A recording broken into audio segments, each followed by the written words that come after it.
Assalamualaikum warahmatullahi wabarakatuh kepada seluruh mahasiswa.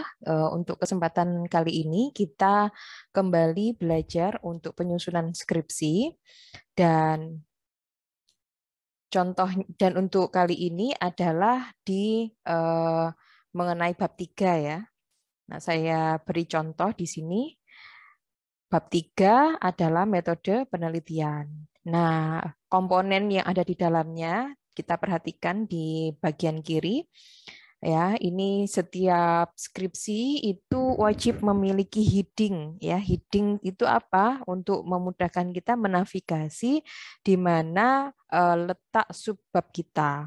Nah, di bab 3 ini metode penelitian terdiri dari pendekatan penelitian, model empiris, definisi operasional variabel, jenis dan sumber data, dan yang terakhir adalah teknik analisis. Kemudian sekarang kita bahas terlebih dahulu mengenai pendekatan penelitian. Pendekatan penelitian biasanya mahasiswa karena bingung ya mau diisi apaan sih pendekatan penelitian, biasanya ada yang memasukkan pendekatan kuantitatif, ya memang. Kemudian, namun ada juga yang menambahkan metode analisisnya misalnya OLS, VAR, GMM, dan seterusnya. Kemudian datanya ditulis di situ lagi. Sebenarnya kan nanti akan berulang, padahal di dalam bab 3 ini kita ada bagian teknik analisis sendiri, kemudian jenis dan sumber data sendiri gitu. Jadi tidak perlu disampaikan di depan. Nah, agar apa ya untuk memangkas itu semua, maka bisa kita gunakan pendekatan penelitian ini. Misal kita tegaskan bahwa menggunakan pendekatan kuantitatif dan hasilnya misalnya dijelaskan secara kualitatif berdasarkan teori serta penelitian sebelumnya. Diberi pengetahuan aja kuantitatif method itu seperti apa. Kemudian saya beri contoh lagi.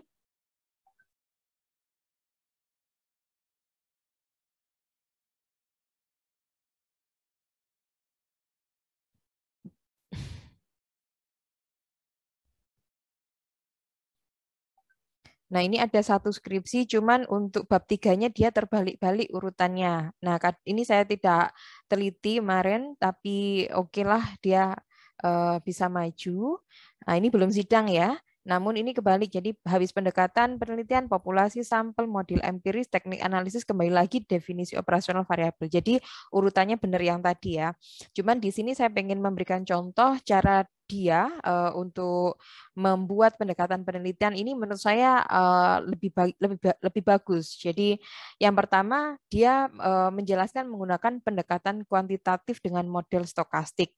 Nah, model stokastik sendiri itu seperti apa? Kemudian menggunakan GMM sebagai teknik estimasi sekilas saja, terus robustness check-nya dilakukan dengan cara apa? Udah seperti itu. Ya, ini saya menggunakan contoh skripsi ini untuk memudahkan kalian dalam membuat subbab pendekatan penelitian. Oke, selanjutnya kita kembali ke model empiris ya, ke contoh yang skripsi sebelumnya. Model empiris. Nah, model empiris ini adalah model yang kita bangun dan biasanya mahasiswa kesalahan umumnya ketika membuat subbab model empiris ini adalah langsung ditulis model gitu aja, tidak ada penjelasan apa-apa. Padahal kan ketika kita membuat subbab, at least ada satu paragraf gitu kan. Nah, kita berikan prolog ya, misalnya modelnya apa, dibentuk menjadi dua misalnya, dan seterusnya. Dan kesalahan yang sering terjadi juga, biasanya mahasiswa ketika membuat ini ya, jadi kayak subscript gitu ya, itu ditulis huruf kecil, jadi jangan gede semua. Dan gunakan Microsoft Equation untuk membuat persamaan. Jangan lupa memberikan penomoran di setiap equation. Jadi misalnya ini adalah 3.1 dan jangan lupa juga memberikan titik-titik. Itu yang biasanya umum terjadi. Dan di dalam penjelasan model ini ada keterangan. Keterangannya itu harus lengkap ya. Dan ketika kalian menyingkat ini jangan asal menyingkat, tapi buatlah singkatan yang sekiranya orang itu bisa memahami. Oh, istilah growth itu mungkin identik dengan pertumbuhan ekonomi. Istilah inter misalnya ini mungkin agak bingung ya, inter ini apa, misalnya intermediasi kah atau seperti apa, atau justru mungkin kalian bisa juga menggunakan simbol gitu ya. Nah, itu juga bisa. Kemudian untuk keterangannya, ini adalah langsung saja variabel yang digunakan untuk apa. Jadi misalnya ini tingkat pertumbuhan PDB di negara anggota ASEAN dan dalam kurung satuannya apa. Jadi pembaca dengan melihat model empiris kalian itu udah langsung ngerti kira-kira data yang digunakan itu data apa gitu ya. Terus misalnya ini logaritma natural, berarti tuliskan aja logaritma natural dari variabel apa yang semula awalnya itu mungkin ini satuannya bukan USD lagi ya. Jadi logaritma atau maksudnya di sini adalah logaritma natural dari PTMB di negara ASEAN yang satuannya USD kayak gitu. Terus intercept, parameter dan error term ini nggak ada spasinya. Oke, kalau sudah baru kita ke definisi operasional variabel.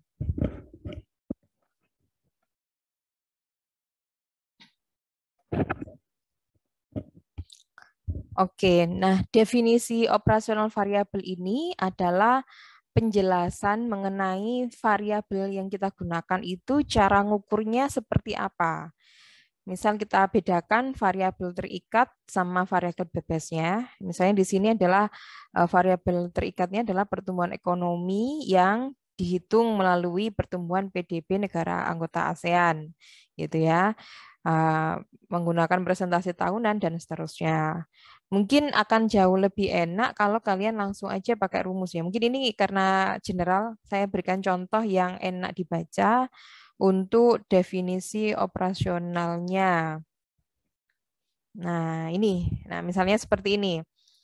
Nggak perlu diberi prolog seperti ini juga nggak apa-apa ya. Misalnya definisi operasionalnya atau diberikan langsung aja terdapat 8 variabel gitu ya misalnya.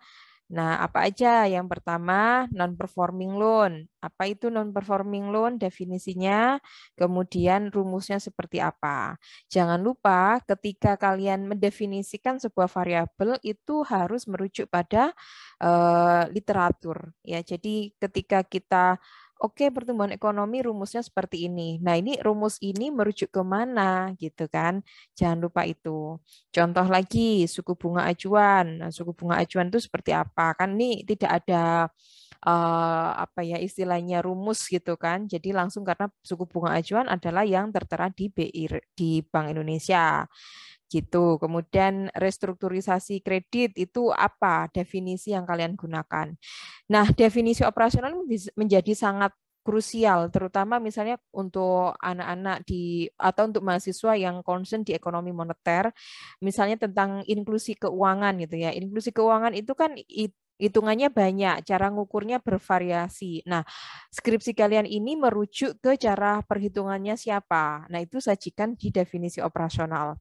Sehingga ketika kita menyajikan seperti itu, orang akan lihat enak. Setelah di atas kita menyajikan model empiris, kemudian saya pengen tahu nih detail variabel yang digunakan, dia akan langsung menuju ke definisi operasionalnya.